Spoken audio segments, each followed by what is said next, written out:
വിപ്ലവത്തിലൂടെ അധികാരം കൈയടക്കുക എന്ന മാനിഫെസ്റ്റോ കാറ്റിൽ പറത്തിക്കൊണ്ട് ബാലറ്റ് പെട്ടിയിലൂടെ കമ്മ്യൂണിസം അധികാരത്തിലെത്തിയ നാട്. അടിയാന്റെ മനസ്സിൽ അഗ്നിയുടെ ചൂടും സിരകളിൽ ആവേശത്തിന്റെ ചോരയും സ്വപ്നങ്ങളിൽ നിറങ്ങളും ചാലിച്ചെടുത്ത പാർട്ടി ഉടയോന്റെ ഉള്ളിൽ ഭീതിയുടെ കനൽ വാരിയെറിഞ്ഞു. കൂടി ജന്മമെടുത്തു.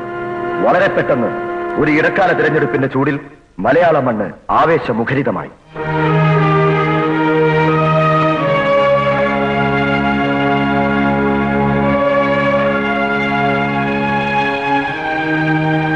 എന്താ സച്ചിദാനന്ദന്റെ അഭിപ്രായം?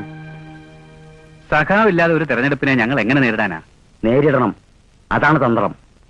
ഇപ്പോൾ നമ്മുടെ ട്രേഡ് യൂണിയനുകളുടെ വയലൻസുകൾ പൊതുജനങ്ങളിൽ, പ്രത്യേകിച്ച് സ്ത്രീകളിൽ അസംതൃപ്തി ഉണ്ടാക്കിയിട്ടുണ്ട്. അത് നാം മാറ്റിയെടുക്കണം. വനിതാ വിമോചന പ്രസ്ഥാനത്തിന് ആക്കം കൂട്ടണം. അതായത് ഒരു സ്ത്രീയെ നാം മുഖ്യമന്ത്രിയായി പ്രൊജക്ട് ചെയ്ത് പ്രചരണം നടത്തണം. അപ്പോൾ ഞാൻ നിന്നാൽ തന്ത്രം പാളിപ്പോകും. എന്താ നമ്പ്യാർക്ക് മനസ്സിലായില്ലേ?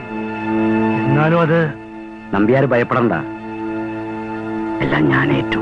BJP മുന്നണി സിന്ദാബാദ്, ഇൻക്ലാബ് സിന്ദാബാദ്, KR ഗൗതമി സിന്ദാബാദ്. അമ്മമാരെ, സഹോദരിമാരെ, ഈ ഇലക്ഷനിൽ നിങ്ങളുടെ അനുഗ്രഹമുണ്ടെങ്കിൽ, ആ അനുഗ്രഹം വോട്ടാക്കി മാറ്റാൻ കഴിയുമെങ്കിൽ നിങ്ങളുടെ കണ്ണിലുണ്ണിയായ സഹാവ് ഗൗതമിയായിരിക്കും വരുംകാല കേരളത്തിന്റെ മുഖ്യമന്ത്രി. ഈ മുന്നണിയുടെ വിജയം ഇവിടുത്തെ വനിതകളുടെ ആവേശത്തിനും അഭിമാനത്തിനും എല്ലാ കാലവും മാതൃകയായിരിക്കട്ടെ.